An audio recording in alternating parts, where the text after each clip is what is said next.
Kelly bacon usually hovers about 10 to 15 feet above the tree lines when they're looking for the hogs. Especially the little kids. Yes. They've been coming in after school now. We've seen them with ice cream smeared all over their faces. We begin with breaking news overnight. Police have located the father of a missing baby girl whose mother was found stabbed to death in a Houston neighborhood. County Road 132 in Somerville, and it is still burning. That's where we find News 3's Courtney Burris. She's there live. Courtney, we do know that road you're on is closed. What else can you tell us? Hurricane Harvey caused a major prison shakeup for some evacuated prisoners in Navasota. You said you woke up this morning, 5:30, saw us on, and you told your wife, get up, we got to pack the truck up and bring some donations. How long have you been coming out here? The house just beyond this one behind me is the one that actually did get struck by lightning. You were requested to be here at 8 a.m. by the Secret Service. Now, I spoke with the Secret Service yesterday, and they're really living up to their name. They are not giving away anything. The opening day at a new water park took a drastic turn after a child was thrown from a slide. I mean, they kind of took to the warnings and stayed off the roads. I mean, not a whole lot of accidents that we've heard of, right? These guys don't bite. They don't bite. Okay. This is another good reason why these are good ones. Before I grabbed this and was holding it this way. These are the largest cans of corn and hominy that I've ever seen in my life. Yeah. Do you need a little help with that? No, I'm strong. I don't doubt that. Now, live on KBTX, the Brazos Valley's news leader. This is Brazos Valley This Morning. It's 5 o'clock on this Thursday morning. Thanks for getting up early with us. I'm Noelle Bellow. And I'm Josh Ninke. The Burleson County Sheriff's Office is asking the public for help after multiple people broke into a Caldwell restaurant last week. Check out the surveillance video here. This is at the La Bamba Mexican Grill and Bar just outside of Caldwell. They were broken into early in the morning on Tuesday of last week, and according to the Burleson County Sheriff's Office, multiple individuals were involved. And the owner says the burglars got away with $2,500 in cash and caused nearly $1,000 in damage. Broke onto the building through the side window of the building using a sledgehammer. I never thought that would happen to me. Some pretty good surveillance video, though, here. An investigation is still currently underway, but if you have any information regarding these individuals that you see on your screen, please contact the Burleson County Sheriff's Office. Well, pack your bags and join the crowds. 51 million travelers will be flying during the 21-day winter holiday season. 91,000 seats a day are going to be added to handle the increase. Hard to believe if we're at 38 right now that we're going to get warmer than we were yesterday, but fingers crossed. Right. Thanks, Max.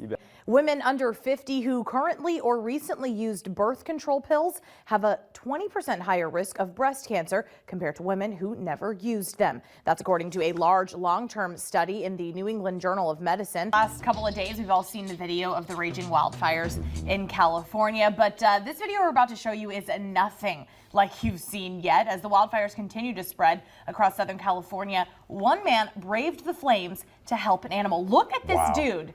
This is crazy. This Good Samaritan pulled over along the highway to save a wild rabbit from being scorched. You can see the man hopping around trying to kind of wrangle the furry creature. Fortunately, he was eventually able to get his hands on the rabbit and presumably get him to safety. But I mean, this guy is, well, I mean, first of all, that's nuts. You probably should not be doing that at all. We talked a little bit about her last week when there were, buzz around the fact that whether or not she would throw her hat in the race. She is clearly the underdog here. Governor Abbott has more than $40 million in his war chest. How does someone like her compete? Well, fingerlings, the popular toy on the top of many children's wish lists this holiday season, they're getting harder and harder to find, which is making it easier and easier to sell fake ones. Fingerlings are known as adorable little pets that never want to let you go. That is, once you find them. A woman in North Carolina says she tried to buy the toy through an ad on Facebook, but once the fingerlings came, they were not what she expected. If you do order fingerlings online, you will want to look out for the price, the packaging, and notice differences in the names and errors in any spelling.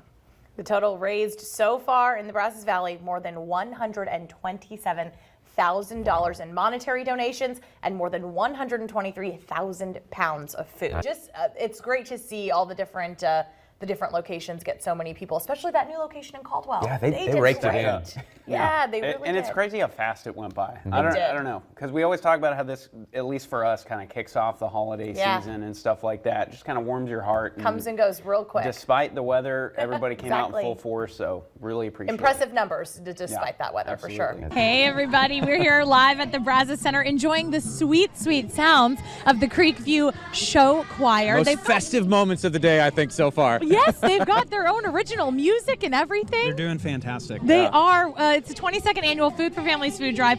We're so glad to be out here at the Brazos Center. 4 other locations across the Brazos Valley here. All morning long, I've been finding the big donations. And you did it the again. big donation items. Just before we came on, somebody donated a 50-pound bag of beans, a 50-pound bag of rice. And you're not going to pick these up? I was trying, and The one hand is a bad isn't gonna idea. happen. It's just not going to happen. I think my new thing today is just going to find all the biggest cans and bags of things that I can. And like I said, we've got this 20-pound bag of rice, whatever you can bring in terms of non-perishables, canned goods, paper towels. I'm here in one of the trucks. We showed you one of the other trucks. We've got the A&M Foundation there. And here we've got the City of College Station. We've got a lot of volunteers from the city. Brandy here's in the finance department. You guys have been here about an hour now. Tell me a little bit about, it's been pretty busy. Yes, it's been extremely busy. We've got lots of boxes going on, and the guys are sorting and putting them in the appropriate areas that they need to go in. And you guys come out here every year. Curry Smith was inside his home on Cheyenne Circle when suddenly everything changed. He said it sounded like a freight train was outside his door, and by the time he took out his phone to film, trees were bending and branches were flying. There's a fence out there. Look. Smith's next-door neighbors, who nearly lost their home, couldn't believe he was standing in the thick of it all. But he just laughed when I asked him about it. But I mean, that was brave. That was so brave. Smith said he didn't know just how thick the funnel cloud was, but just across Highway 6, Jonathan Young had a clear picture. We turned around and we just kind of looked off in the distance over here, and the tornado was actually coming down the feeder road. Young was on the clock at Sterling Auto Group when he couldn't help but take out his phone to film. It was kind of a adrenaline type moment. I'd never really been that close or seen one that big before. And then a power flash. And it kind of stunned all of us out here. We didn't know what it was. Smith had caught a power flash of his own, and less than 30 seconds later, the twister had moved on, Look at that tree. leaving behind Tree we saw it. a path of destruction. In Bryan, Noelle Bellow, Look at their house. News 3. It's been 4 days since 2 women were arrested here at the Rose Spa on East 29th Street for prostitution. Now, during business hours on Tuesday, the door was locked and no one was inside, but their business license is still valid.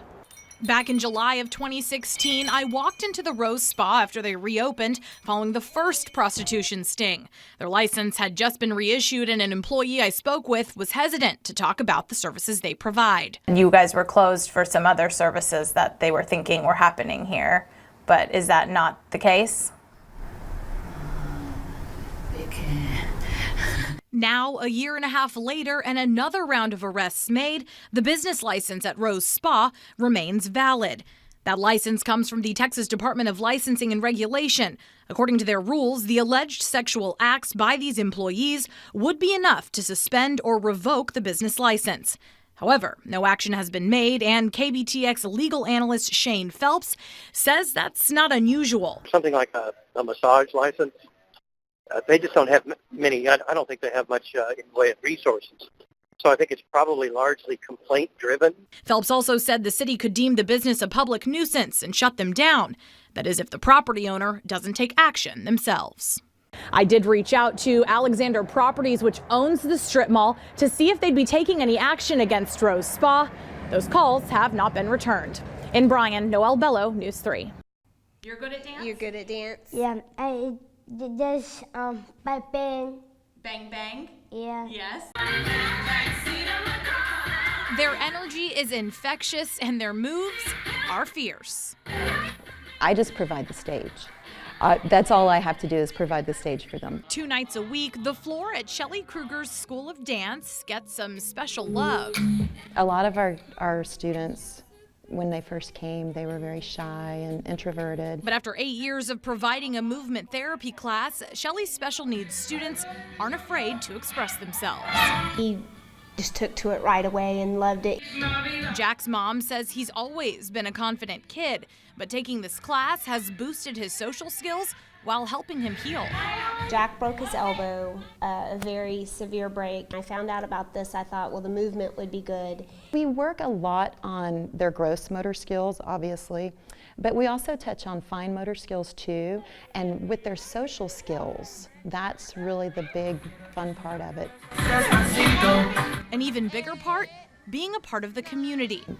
To see them grow and become young adults and be independent, and it's pretty neat. Shelly may have taught them the moves, but every class, they're teaching too. I wish that we would all accept each other the way they accept each other. Be happy, be strong, be confident, and I did that, and then I feel happier about myself. In College Station, Noelle Bellow, News 3.